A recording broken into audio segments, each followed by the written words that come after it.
So we said that there's a potential energy of interaction for every pair of particles that exert a force on each other, right? Now, potential energy is defined so that the total energy for any collection of particles, if you leave them alone, okay, the total energy is constant. So the way potential energy is defined, we know we define kinetic energy as 1 half mv squared. The way potential energy is defined, it's such that if you're dealing with your set of particles, if you just imagine that all alone by themselves, you don't mess with them, okay, they don't interact with anything else other than amongst themselves, then the total energy for that set of particles is constant. Okay, this is really an expression of what is known as the law of conservation of energy. So if you think of your collection of particles as the whole universe, then the total energy of the universe is constant. So that's what law of conservation of energy is. Now the question is, can we prove this? We can't. Okay, this is an assumption that we have to make. Okay, so this is and the reason we use it is it's consistent with reality. Okay, so we can explain things with this assumption, and so we can't really prove it. All right. So, what's the value of potential energy itself? It really varies. It doesn't really mean a thing. What that actual number is for potential energy. What we're really concerned about, because of the way it's defined, what we're really concerned about is the change in the potential energy. So the change.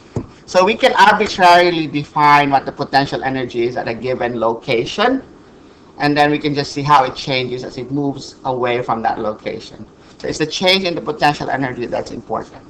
Basically, what did we say? Kinetic plus potential is a constant, right? That's what we're saying. Well, what happens if there's a drop in the potential energy? What would that mean in terms of kinetic energy? Let's say this is 2 plus 5 equals 7. If this drops to 3, and this is still going to be equal to 7, then what's the kinetic energy? If the potential energy drops, the kinetic energy has to increase. So a drop in potential energy means kinetic energy has to increase. That means if you have a particle, its kinetic energy is dropping, the kinetic energies of your particles are dropping, then that means their potential energy is increasing. Okay? And vice versa. So an increase in potential energy means kinetic energy is dropping.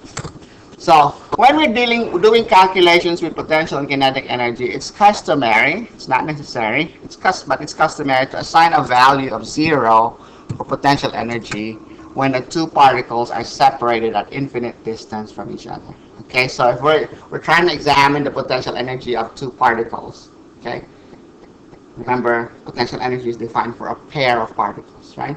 So if they're very far apart, there's really no actual value for potential energy, so we have to sort of define a basis as a reference. So if we use the infinite separation as the reference, we assign that as a 0 potential energy.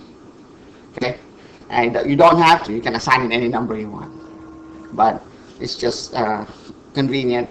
If they're very far apart, we're just going to say the potential energy of interaction between the two particles is 0, and then as they approach each other, that potential energy is going to change. Okay.